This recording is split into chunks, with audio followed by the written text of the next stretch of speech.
आप सभी का स्वागत है आपके अपने YouTube channel unique study classes में। तो दोस्तों, बीएसटीसी की जो परीक्षाएं हैं वो आपके 8 अक्टूबर को समाप्त हो चुकी हैं।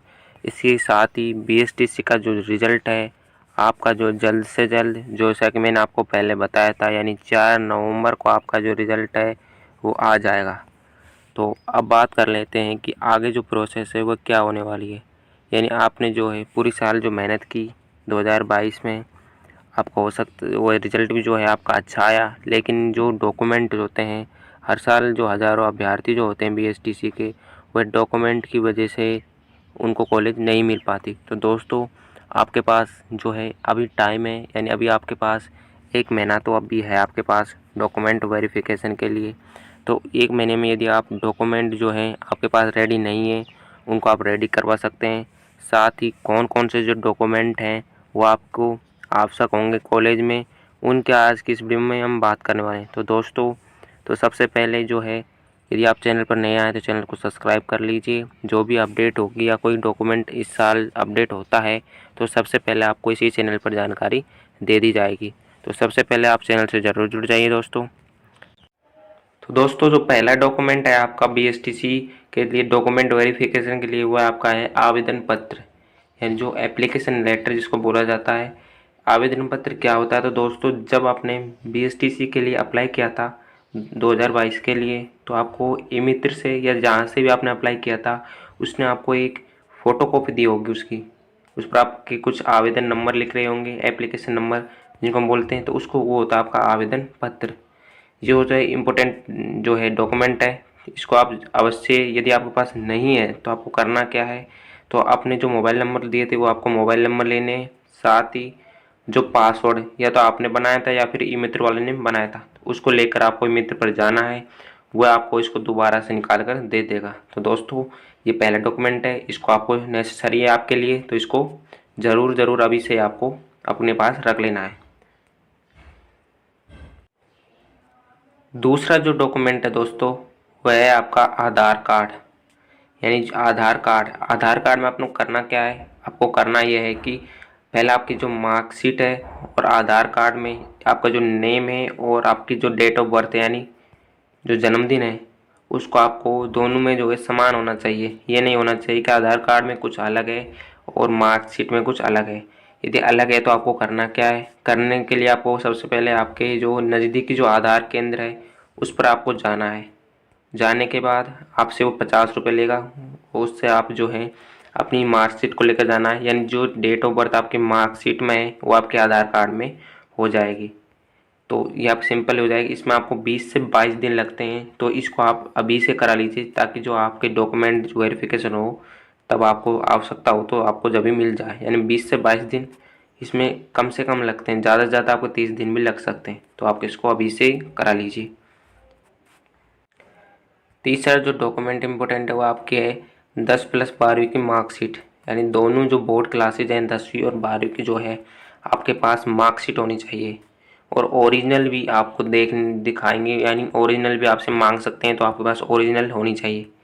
नहीं है तो आप बोर्ड से ज़रूर दोबारा से अप्लाई कर दीजिए अभी से ही। आपकी खो गई है या फिर किसी कारण से नहीं है तो आप अभी से अप्लाई कर दीजिए कि जो है आपके समय पर मार्कशीट आ जाए। और अगला जो इम्पोर्टेंट जो डॉक्यूमेंट है दोस्तों, वह है आपका जाति प्रमाण पत्र, यानी कास्ट सर्टिफिकेट। ये जो होता है ये काफ़ी इम्पोर्टेंट होता है हर जो एग्ज़ाम के लिए। यानी जो भी एग्ज़ाम है इसका जो वेरिफिकेशन होता है उसमें जाति प्रमाण पत्र जो होता है नेसेसरी होता है। यानी जो जाति प्रमाण पत्र है वह आपका सबसे पहले बना हुआ होना चाहिए। यदि आपका नहीं बना हुआ तो आप ई मित्र पर आज ही जाएँ, तुरंत ही जाएँ। इसमें आपको काफ़ी समय भी लगता है, यानी 30 से 40 दिन इसमें लगते हैं। तो इसको आज ही अप्लाई कर दें कि जब भी आपका जो वेरिफिकेशन हो उससे पहले ये आपके पास बनकर आ जाए। तो दोस्तों, इसको ज़रूर नेसेसरी जो है डॉक्यूमेंट है जाति प्रमाण पत्र, इसको ज़रूर अप्लाई करें। तो एक बार मैं आपको दिखा देता हूँ कैसा होता है। तो दोस्तों, इसका जो कुछ ऐसा होता है, इंटरफेस जो होता है ऐसा होता है जाति प्रमाण पत्र का। तो आप इसको, जो ओबीसी और एससी जो जाति है उनके लिए इम्पोर्टेंट है, जर्नल के लिए ज़्यादा इम्पोर्टेंट नहीं है। यानी जर्नल वालों के या फिर बना भी सकते हैं या फिर नहीं बनवा सकते। तो जनरल के लिए इतना इम्पोर्टेंट नहीं, लेकिन ओबीसी और एससी के लिए काफ़ी इम्पोर्टेंट है दोस्तों ये। तो ओबीसी का जो डॉक्यूमेंट होना चाहिए, यदि आपके पास पहले से बना हुआ है दोस्तों, यदि 1 साल से बना हुआ है तो आप उसको रिन्यू ज़रूर करा लीजिए। यानी जो रिन्यू होता है या 1 साल में होता है या इसकी वैलिडिटी होती है वो अलग-अलग होती है। सरकार इसको हर साल अपडेट करती रहती है, लेकिन आपका जो है 1 साल से पुराना बना हुआ है तो आप उसको ज़रूर अपडेट करा लीजिए। अपने मित्र पर जाएँ, साथ ही अपने जो डॉक्यूमेंट है उनको लेकर जाएँ। तो नेक्स्ट जो डॉक्यूमेंट की बात करते हैं दोस्तों,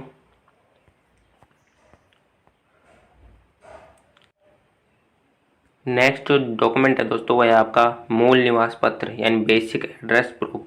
ये भी आपके पास होना चाहिए। जब भी आपका वेरिफिकेशन होगा तो आपसे मूल निवास पत्र अवश्य लिया जाएगा। तो दोस्तों ये होना चाहिए। यदि आपके पास कोई सा भी डॉक्यूमेंट नहीं होता है तो आपको कॉलेज में मिलने में काफ़ी परेशानियों का सामना करना पड़ेगा। तो यदि मैं आपसे रिक्वेस्ट कर रहा हूँ तो आप इन जो भी मैं बता रहा हूँ उनको अभी से बनवा लीजिए, अभी से रेडी कर लीजिए, ताकि आपको उसमें कोई परेशानी नहीं हो। और अगला डॉक्यूमेंट है दोस्तों, आपकी जो टीसी है 12वीं की, जो टीसी है यानी 12वीं आपने की है या फिर कई साल हो गए हैं तो आपकी जो टीसी है वही होनी चाहिए। साथ ही सीसी क्या होती है? सीसी होता है आपका चरित्र प्रमाण पत्र यानी चैरिटर सर्टिफिकेट, चरित्र प्रमाण पत्र। ये भी आपके पास होना चाहिए, इसको भी मांग सकते हैं। तो दोस्तों ये नेसेसरी जो डॉक्यूमेंट है आज की इसमें मैं आपको बता रहा हूँ। और भी डॉक्यूमेंट मांगे जाते हैं, उनकी मैं आपको और वीडियो बना दूंगा। तो जो अगला जो है आपका वह है रिज़ल्ट कॉपी, यानी जब आपका रिज़ल्ट आ जाएगा तो उसकी जो प्रिंट आपने निकलवा लेना, वो हो गया आपकी रिज़ल्ट कॉपी। अभी रिज़ल्ट नहीं आया तो आपके पास अभी नहीं होगी, तो इसकी जो है रिज़ल्ट आने के बाद इसको भी निकलवा लेना। अगला है दोस्तों आपका प्रवेश पत्र। जो प्रवेश पत्र जो है वो उसको आपको संभाल कर रखना है, ये नहीं कहीं पर गिरा मत देना, तो इसको आप संभाल कर रखना। और नवा जो डॉक्यूमेंट आपका है आय प्रमाण पत्र। तो दोस्तों यदि आपके पास आय प्रमाण पत्र जो बनता है वो बनता है 18 साल से अधिक की उम्र। यदि आपकी उम्र जो है 18 साल से अधिक है तो आप इसको बनवा सकते हैं, या फिर अपनी मम्मी का या फिर जो पापा का आप बनवा सकते हैं, यानी तो किसी का भी बनवा सकते हैं जिसकी जो 18 साल से जो आयु है प्लस होनी चाहिए। तो आप अपने जो फैमिली मेम्बर उसका भी यूज़ कर सकते हैं, यानी आय प्रमाण पत्र भी आप बनवा लीजिए। नेक्स्ट जो डॉक्यूमेंट आपके शुल्क पत्र, यानी जो आपकी फ़ीस जो स्लिप होगी फीस भरने के बाद जो आपकी फ़ीस जो होती है हर साल, वो होती है अभी 13,000 से 16,000 के बीच। यानी जब आप इसको जमा करते हैं, यानी कॉलेज जब आपका रिज़ल्ट आएगा, जब आपको कॉलेज आवंटित होगा तो आपकी जो स्लिप है उसको भी आपको मांगेंगे। उस पर आप ई मित्र की या तो आप मोहर लगी होगी, या आप बैंक से करते हैं तो बैंक की भी उस पर मोहर होती है, तो उसको आपको नेसेसरी रखना है। तो ये 10 जो डॉक्यूमेंट हैं ये तो आपके पास नेसेसरी होने चाहिए। यानी इनमें से आपको एक भी डॉक्यूमेंट नहीं होता है तो आपको कॉलेज में काफ़ी परेशानियों का सामना करना पड़ेगा। तो मैं आपसे रिक्वेस्ट करता हूँ कि आप सभी जो डॉक्यूमेंट हैं उनको बनवा लीजिए। साथ ही यदि कोई नया डॉक्यूमेंट यदि रह गया है तो मैं आपको दूसरी वीडियो में उसको समझा दूँगा। तो आप चैनल को सब्सक्राइब कर लीजिए और वीडियो को लाइक कर दीजिए।